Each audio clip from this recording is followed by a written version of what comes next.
Welcome to Speak with Eve. I'm your host, Eurydice. Today's guest is Paul Selig. Paul is a writer and a medium. Welcome to the podcast, Paul. It's such a pleasure to have you. Happy to be here. So, just as a short introduction to my listeners, you have been known as a reluctant channel. You're a writer and you are a Yale graduate. You were an academic, a playwright, a graduate program director, a college professor for 25 years. Yeah. And somehow you've also been channeling for 30 years, since the 80s. There's a lot that's extraordinary about you and your work, but you have somehow integrated these seeming contradictions, of intellected mental knowledge and like soulful, innate knowing without making them seem antithetical, which is what I think our mainstream culture tries to tell us that they are. Yeah.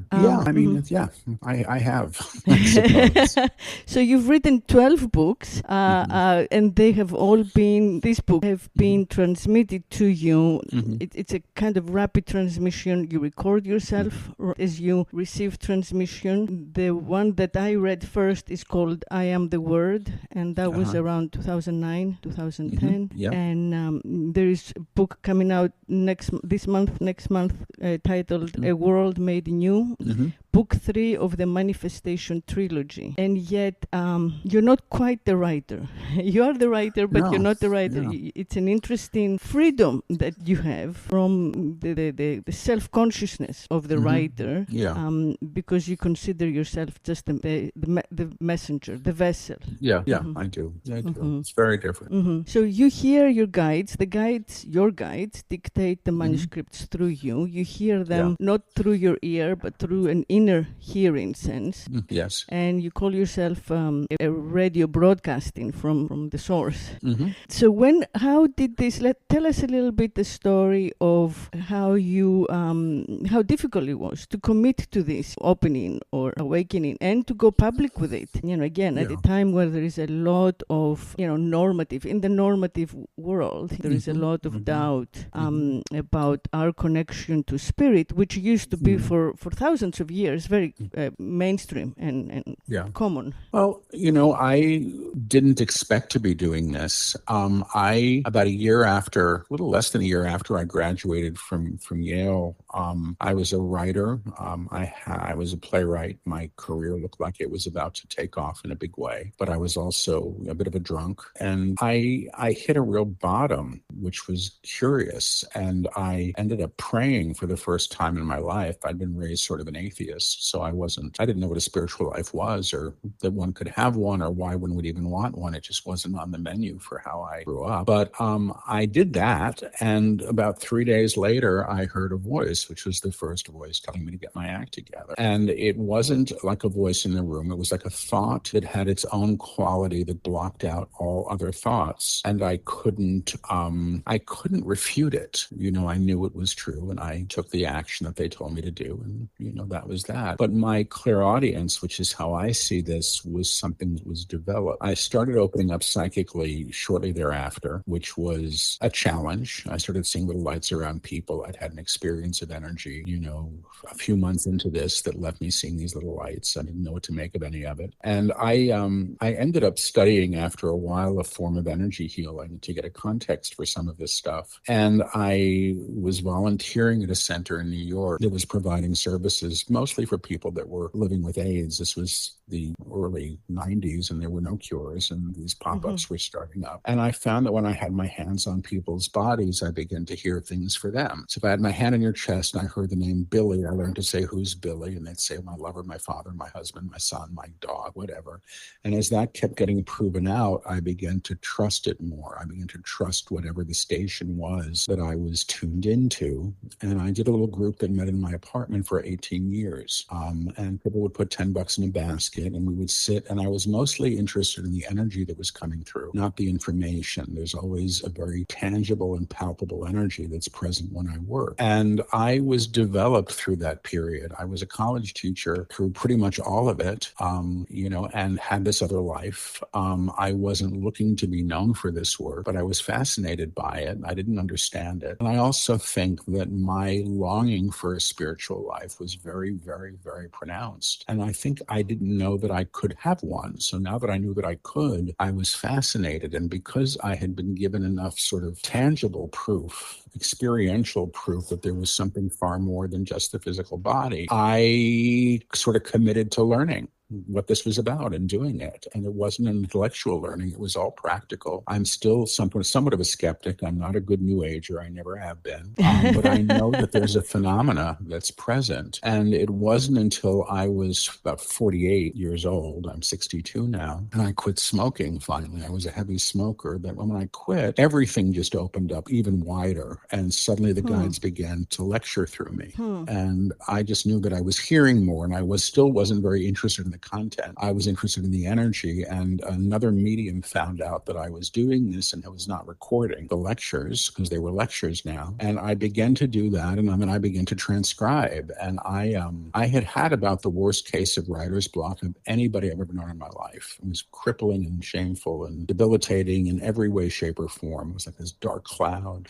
And I began reading the transcripts after I typed them up, and I would see that there were 5 or 7 page lectures or essays that required absolutely no editing. They were perfect. And I was fascinated by that. And every week I would look forward to see if it would happen again. And it always did. And not long after that, the guides announced that they had a book to write. And if I would take 2 weeks, they would do it. And that was how it happened. 2 weeks. 2 weeks and 2 days. It would have been 2 weeks, except I took 2 days off to go teach at NYU. But it was 2 weeks, and 2 weeks and 2 days. And there was another academic, a friend of mine, Victoria Nelson. We were both at Goddard together at that time. I was still at NYU and doing Goddard and running a program there. And Vicky was on the phone for those sessions, and then I would type up the recordings. It took much longer to type the manuscript up than it did. And it really was a book, which I didn't know until I finished typing. It was a real book. And the guide said it'll be the first publisher that reads it, and don't haggle. And it was. I wasn't even submitted. I was invited to channel at the Esalen Institute in Big Sur before some scientists and some academics. And there was a publisher there who took the manuscript home with him. I had it in my suitcase, and it was on the shelves about 8 months later, and that was it. And they've done almost a book a year since then. And really, I am the conduit. So I left my academic life maybe 8 years ago now. And I had been I had 2 full-time teaching appointments, and I liked them both. I enjoyed them. I was good at them, but this work really took over, and I'm still a student of the work. So I'm not a spiritual teacher. I'm not a guru. I do work as a psychic, although I'm an odd psychic. I'm a radio. So when I'm tuned into the guides station, they're broadcasting through me, and all of the books now are done publicly. They're done in front of audiences. Only the first 3 books were done over the phone with one person listening, and now they're all done, on the road, in live events or online before people, and they're unedited. So there's not even any editing that happens. The transcripts are proofread and then published. As the guides say, chapter 1, chapter 2, and that's it. This is the end of the book, and here's the title, and that's how they all go. So I do this now, but as you said,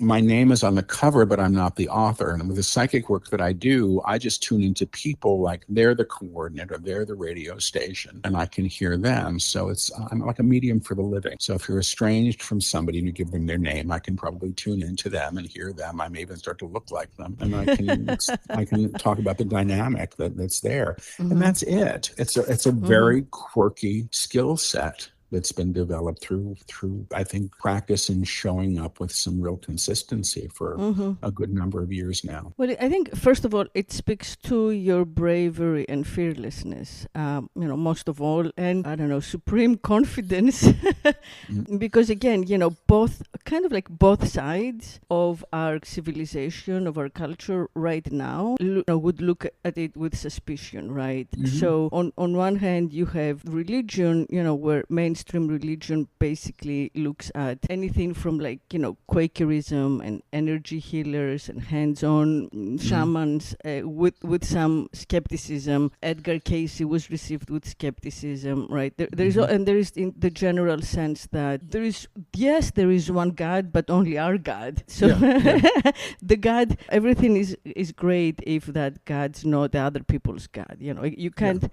have the Muslim God and the Christian God and the Jewish God and the Hindu God. That's terrible blasphemy. You can get burned on the stake for that. So you combine all gods in one. So, that kind of is sacrilegious, let's say, from the point of view of traditional monotheistic religious faith. And then at the same time, you very much reinforce this sense that we do have a direct channel to a world that we cannot, scientifically, confirm and prove beyond, scientific doubt, whatever that may be, which is, anathema to the other side of the culture that we live in now, which is, scientism, right? We no longer believe in God because we believe in science. Yeah, I agree. So there you are, like a pirate. Not really, and, I do think it's brave. I do. I think it's pretty, you have your own hero's journey. You're probably protected by being able to live in a world that thinks that's acceptable. You're in Hawaii. It's a special culture, right, in the natural community and SLN. And I do think you embody a freedom that's extraordinary. The fact that you trust yourself enough to say what you just said to me, that you trust yourself to your guides, to your intuition, is extraordinary in this moment in time. I think it's less extraordinary than people think. In my practice as a psychic, I would read for, judges and district attorneys and, CEOs of big companies that were quite psychic and just were being very quiet about it. We all have innate capacity, but we've lived in a world where that hasn't been supported. When I first started doing this work, which was in the early 90s, it was still relatively new. I studied with an energy healer at a time when she was one of the first, I think, 20 or something like that, Reiki masters in the U.S. It was she was a protege of a woman named Takata, who was a protege of somebody named Usai. And in those days, you had to put a dowry down to study. I mean, now everybody and their brother and sister is a Reiki master, and they're doing, it's part of the common, I don't know, the lexicon, of spirituality. And I think that's okay as long as people are understanding that there is more. I don't know really if it matters how it comes. But many years later now, I don't think I'm terribly brave. I've been mostly a very frightened man much of my life, and I have come through a lot of that. But what I have kind of learned through this process is to stop caring what other people think of me, at least as it relates to this. And I had enough experience with sort of public shaming in my life that now I kind of go, oh, so what? Who cares? I've lived through some of that in other ways. So I find this interesting. The guides that I work through, that teach through me, are now teaching about, they're calling it like the God beyond our ideas of God. And the ideas of God that we have were basically, they say, the result of somebody sort of trying to reach their hand through a cloud and grab what was on the other side. And their teaching is about what exists beyond that cloud, which is far more universal than we've been led to believe. It's just what simply is. I mean, there's an old line in 12-step literature, and I'm an old-time 12-stepper. It blew my mind when I first heard it when I was about 25 years old. It was a line that said, well, God is everything or God is nothing. What's our choice to be? And we like to parse out what's spiritual and what's holy and what this church says or those people do. And it's all based in sort of separation. And I don't get that that's really the truth of any of it. So, it's a funny time in the world. I think structures are collapsing right and left. And what we always thought would be there may not be there. And, in some time. And so people are opening up to something more. I did it out of necessity at a time in my life where I kind of couldn't go on the way that I was. And it was not an easy journey for me at all. None of this was elegant or because I thought it would be nice to get spiritual or interesting to become a channel. I mean, I was coming into this at a time when, a lot of people that I knew were dying and very rapidly and were, the great promise that I had had as a writer suddenly seemed to fail because I couldn't write. And, and I had absolutely no money and I'd never really supported myself outside of maybe working in a bar. And I had to relearn everything and it took a long time. And part of that journey was about sort of trusting that maybe there was something more than I thought, because what I thought was so kind of had failed me in a real way. So that's just my path, and everybody's path is different. I just think more and more people are saying, well, it's possible, maybe it's possible. I mean, if I can sort of be an exemplar for anybody by way of saying, well, maybe it's possible, that's great. That's enough for me. Right. I think that is, that's what I am emphasizing in our conversation now, that I find most admirable, and I know that you like to focus on what the guides say, but you as Paul, I find particularly admirable for taking this leap into open space.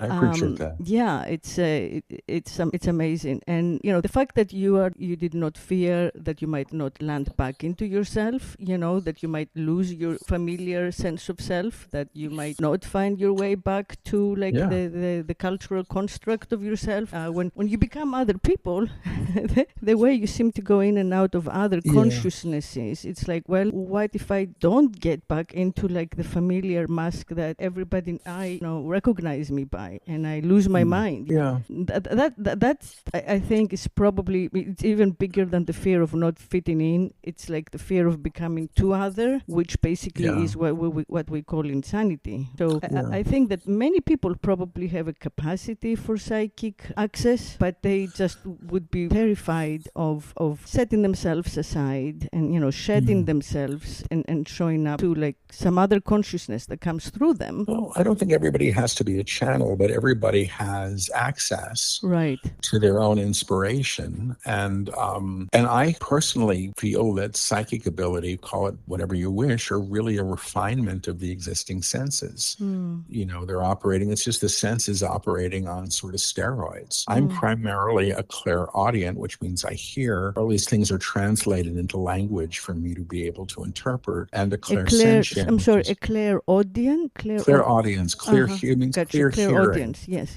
And my clairsentience is clear feeling. And when I step into people, and this stuff actually is provable, and it's really interesting. If I step into somebody else energetically and I start to resemble them, my eyes actually often turn. I have hazel eyes, turn very pale blue when I'm channeling, which is curious to me. But I've been filmed stepping into people that I've never seen, never met, and then somatizing their physical challenges. It's really kind of fascinating to me that it actually happens that way. But it's clear feeling. It's a way of feeling, and maybe there's a science. I think there is a science to it. Somebody once told me, well, it's mirror neurons. I don't even know really what they are.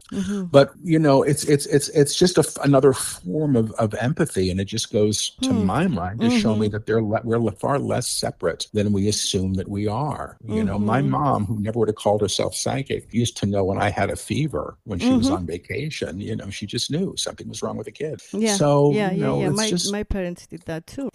It's part of us. That's all. It's just part of us. And it can be developed if you're interested. The idea of losing the self, I went on this spiritual journey at 25. People thought I was nuts. And I know they did.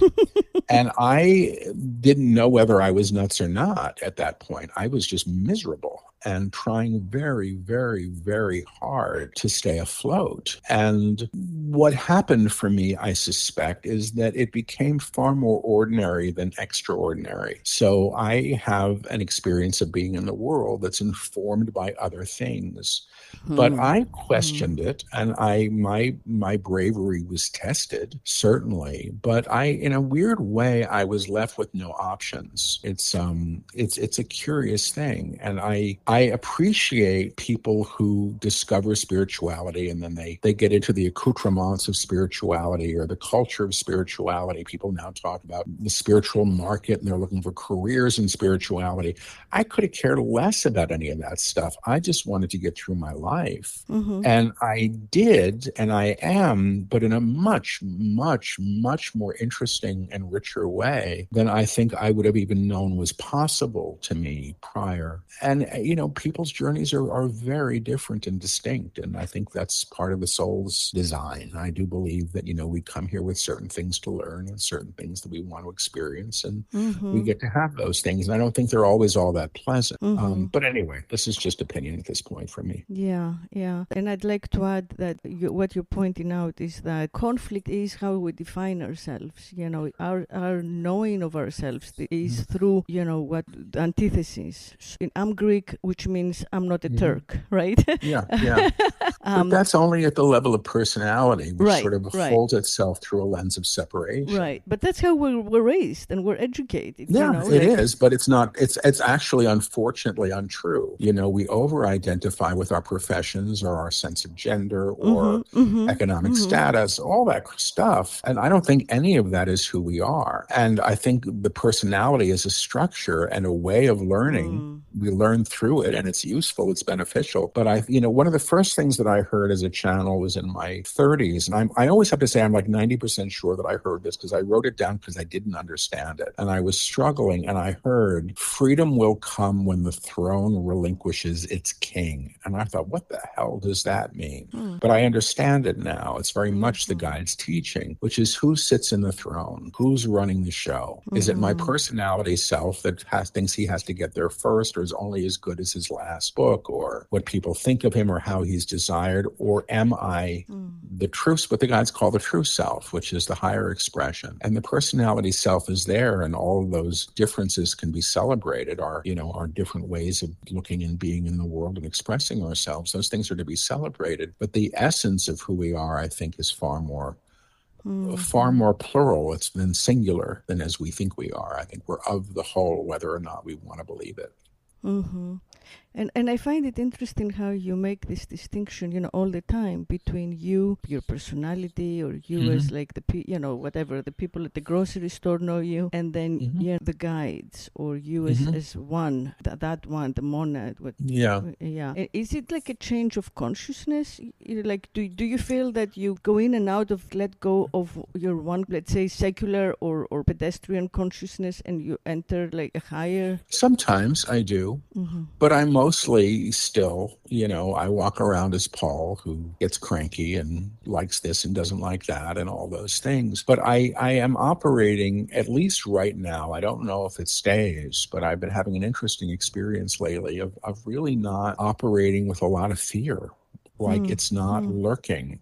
And that's really curious. It's been going on since I finished my last retreat. And I'm going, am I just tired or has this really shifted? Because the guides have talked about that for a long time. When I'm channeling, I'm in the back seat of the car. It's like I climb into the back seat of the car and I turn the wheel over. And I'm so busy trying to keep up with the dictation, which is often extraordinarily rapid, that I barely have time to even hear it. I just repeat what I'm being told. And then it's like reading fortune cookies, like 1,000 in order. They all add up. So that's channeling. And then, but I don't claim to be an awakened being or ascended, or I don't want to. I used to want to be. I don't know what that means. Or anymore. A prophet. I don't want to be that either. Right. I'm a good radio for this. I think I've been developed in a good way. And I think everything that I did before that, including classroom teaching, was utilized. There was a point about 5 years before I quit teaching where I couldn't abide lecture notes anymore. And once a week I was lecturing, I just couldn't have them anymore. I just couldn't look at them. And I found that it was just like allowing the words to come. And they were always joyful, and the energy was through the roof. But I wasn't thinking about that as being prepared to do what I do now, and every time that I do what I do now, honestly, it's a little like jumping off a diving board and trusting that there is water in the pool. Right, I'm not going to break my head open because I don't know what's going to happen. Especially but they haven't abandoned me yet. You do it in public, in front of audiences. Oh, That's even always. more of a risk, not knowing what Yeah, well, the books are What? done. They start a book, and I'm going, and the books make me more nervous when they're dictating a book in public, because the rule has always been we don't get to go back and fix things. I don't get to go Extraordinary. back if they say something that's like politically incorrect or what somebody might object to. And people have written and said you have to tell your guides to stop using. I think somebody wrote the editor and said all of your books should be rewritten in gender neutral terms. Like, it's a channel book. I don't even say. So I tell your guys to stop using the word Christ. It's offensive to many of us. That's their teaching. But their definition of Christ isn't necessarily rooted in what people think of as Christ. They call Christ the aspect of the Creator that can be realized in material form. It's divine principle, not personage. So you receive this dictation in English. You're not translating. No, it's English. Yeah, it's thought after thought after thought after thought after thought. Yeah, and it seems to be in well-structured sentences. I mean, if there is no editing, everything is in excellent grammatical order. Maybe there's 3 to 5 words in any book that I stumble over that we have to correct. And sometimes it's a word that I don't know, and I do a sound alike. But it's really rare. It's usually like an extra S on a word that didn't need to be pluralized because I was speaking so fast, or I dropped an end because I was rushing through a clause. But and the content is untouched. Do you think that you guides are like messengers from ancient deities or teachers? Or I mean, they say they've been around a long time, a lot longer than we know, and that they hold. I mean, basically, they say that they were around when religions were created, and that all of the religions hold seeds of truth, but have been sort of systemically corrupted over time because they've been politicized and have had meanings attached to them that were never intended. But I mean, I think they know what they're talking about. I think that some of it's now there's a woman who reads the transcripts who's adept, and she knows how to use a semicolon and an em dash, and I didn't know how to do those things. So whenever there was a pause and like in the first book, there's a lot of short sentences because I just used to put a period after every pause. And now I learned, it's much more elegant when you put in the comma, or the em dash there, or the parent. So, and that's it. But I think that they have gotten more adept, because when the first times I actually read the books myself are when I'm having to sit down and record the audiobooks, and that's just me reading from manuscript, and I'm usually surprised at how clear it is, and it doesn't feel like it's a translation of an oral teaching, but it really is, and they've gotten better. I think the second book, which was called The Book of Love and Creation, was like 500 pages. It just went on forever, and the sentences were terribly long. Too long, I think, now, or maybe I just didn't know how to punctuate them, but I think that they've become more refined, and I think we've become more adept at working in tandem. They know how long. The first book, I Am the Word, I think the sessions were between an hour and 2 hours in each sitting. They rarely work through me in one sitting longer than 45 minutes. Half an hour is average for a lecture, but they'll often do 3 lectures in a day. Wow. That must be physically exhausting. It's and physically draining. exhausting. Yeah, it can be exhilarating too, but it takes a toll on my nervous system. It's psychically tiring. Yes. Yeah, I imagine. Well, physically too. You must be like, I don't know, famished or drenched or something after. Yeah, a little woozy. Yeah, woozy. Yes, exactly. Like I need some earth. Yeah. And the double speak. I mean, it comes. If our listeners haven't heard you, it comes. Everything is repeated twice. Did you have to do that in order to kind of catch up to the speed, or they say everything in that double speak? The whisper, I whisper and repeat. So when I first began doing this, and I wasn't anticipating channeling, I didn't know that I could do it or would do it. The initial experience was of somebody pressing their lips against my forehead and sort of speaking the word. It was the vibration of the sound of the word that I would feel, that I would then whisper at my lips. Oh, that's and it so was lovely. soft. and then I would repeat it for everybody in the room to hear. And it just became a way to work. It's like operating in a loop. Wow. You know, there's always a phrase coming. And the times that I have channeled without that, I actually don't remember anything that they say, which is a little frightening to me. Here, there's almost enough of a half-second delay enough that if there's a word that I can't make out, and sometimes, and it's I'm sure there's a lot of videos out there with me doing this, where I go other word, or I bark a word, like suddenly I yell the word because I wasn't sure what it was, and they just push it out of me to make sure that it's gotten clearly. That's the way that allows for a little bit of that. But it's really like, I tend to say I'm sitting in the backseat of the car, I'm half listening, and occasionally I will hear them say something. I'll go, hey, wait a minute, that doesn't make sense. Hey, wait a minute, I'm confused. And then they'll say, Paul is interrupting. And then they'll generally take on the question, or sometimes they'll say, we'll address this later, and we'd like to continue the teaching, and they do their thing. So the whisper and repeating may have just been a terrible habit that I got into in the beginning that I've maintained, but I don't like the feeling right now still of when I'm working so directly that I don't even know. When I'm channeling directly without the repetition, all I hear is sound. There is no meaning attached to the words. There's a recording of me somewhere from years ago in Mexico where I was doing it that way. And at the end of the lecture, it just became a series of vowels of just sounds. Wow. And I was like, I don't know what the hell this is. Wow. I saw once in the Gnostic Gospels, the Nag Hammadi scriptures, there's actually some lecture that does that at the end of some teaching.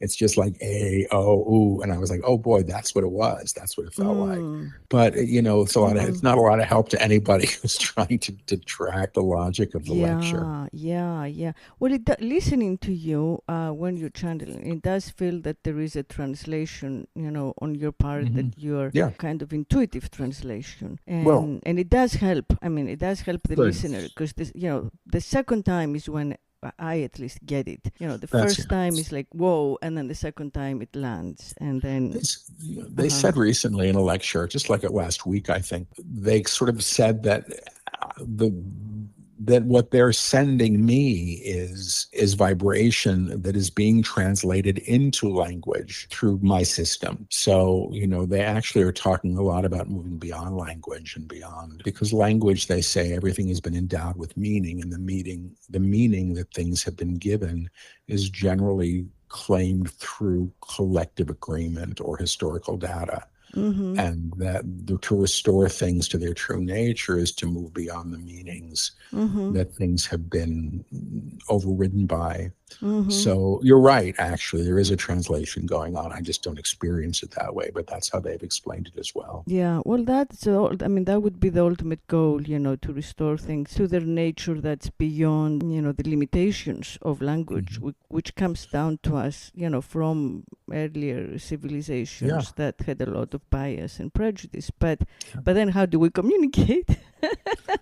Well, it's funny. Yeah, but I agree. And language is, I mean, you know, please, I can't imagine being without it. But the guides have said that when we truly know something, when we're in our innate knowing, we're actually, the knowing comes without language. We add language to it. And that moving towards a state of knowing is where they seem to be wanting to take us. When I work psychically, I'm working telepathically. I'm hearing people and I'm utilizing language, but I'm also having an experience of what it feels like to be in somebody else's skin and have their emotional responses, which is beyond language. It's just understood. So I think there are different ways to communicate, and they're trying to lift us to a little bit of a higher one than we're used to. Yeah. Well, there is there is the innate knowing of, like, you know, that kicks in under extreme danger. Like you're in, if I'm in the middle of, if I'm traveling to a strange country and it's dark and I'm lost, then I let go of any of my thought, because nothing I know can help me. And if I completely let go, something in me, right, will guide me. I'll find my way. If I call it like my internal GPS or something, whatever it is, I have to stop. But that kicks in only when I myself, like, no, I cannot help myself. myself. Like I can't think. There is nothing that I can contribute to my situation. Things are really bad, and I trust myself to, whatever that is, God or what, I don't know what that is. Sometimes there is no name. And then there is a certainty that comes. I mean, I don't hear anything, but I kind of know what to do. Yeah. But the guides say, they teach this sometimes in their classes, and they say, okay, go to a time in your life when you knew something, truly knew it. I knew I was in love. I knew I got the job. I knew the friendship was over, whatever it was. And remember what it was like to experience that knowing. And then they'll say, now go to something that you think. I think I know what's for lunch today. I think I know how my friend feels about me. And you'll find that they're entirely different experiences. And they've explained it by saying that when one is in their knowing, there's never a question attached. So when I first heard that voice telling me to get my act together when I was 25 years old, I did hear it in language, but I couldn't deny the truth of what I felt. It just was there. And the other thing they've said about knowing and true knowing is when you truly know something, there's no fear. There's no real fear in knowing. And they say even the idea of like getting a rough diagnosis, that's not what's fearful. The fear is what's going to happen next and what are they going to do and how am I going to manage this? And I find that that's a useful barometer because, thinking has its place, but knowing is something a bit different, and knowing is not based in accrued information. It actually is based in the experience of the present moment where you have access to far more than you think you do. That's right. Yeah, exactly. Yeah, this last thing that you said, far more than we can think. Yeah. And how our busy brains out of the way, it's really the challenge. That's the original sin. But it's like separating, the separation of humans from the garden, honestly. Yeah, it is. Yeah.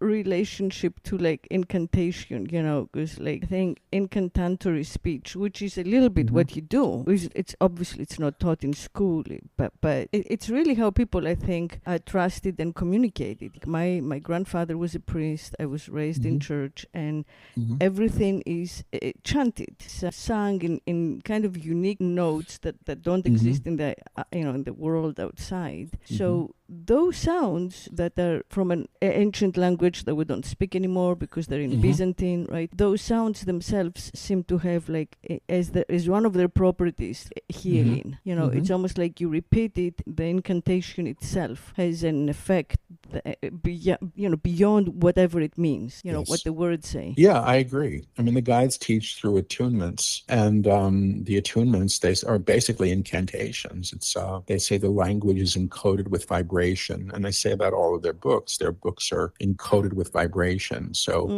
the real experience of the book is an energetic experience of being in dialogue at that level beyond. The words are there to support the intellect. But that's not the real book. And that's, I found that to be actually true when they teach. There's an energy that's just present. Yes, that's also, it's so beautiful. Yes. So do you think that we live in a time of transition? How do you see our moment in time, the 21st century? And I mean, I know what they've said, and they've said it a lot. And they started in the very first book.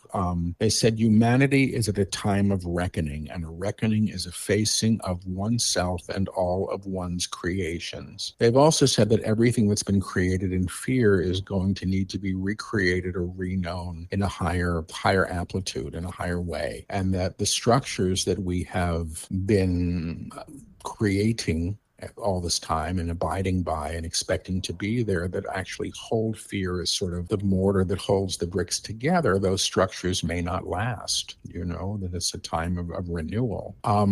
I hear from them that it's a tremendously promising time, and also, may involve a tremendous amount of uncomfortability because we're leaving a way of being. And they say this is the species. I mean, I get thrown by this at times, but they've said it for a long time. And they said humanity has made a choice collectively to move past the old way of operating through separation. And we know that we have to do this. They said, you've created the means to destroy yourselves. And they say, if you think that, a bomb is there to keep the peace, you're insane. One day they will go off. And we know that. So I think they're saying we're having to move to a level of consciousness collectively where that's not an option, and that is an enormous shift for us to undergo. And they say it's going to take generations, but they say it's been begun. So that's what I've heard. Yeah, there are theories in the New Age community about like the morphogenic field and the 100 monkey principle, and the idea being that if enough people evolve or upgrade their consciousness, whatever that number is, if enough of humans upgrade their consciousness to match a little bit what we've been saying, then there can be an evolutionary, like a epigenetic change where our understanding of ourselves is upgraded. But that does seem like a very slow.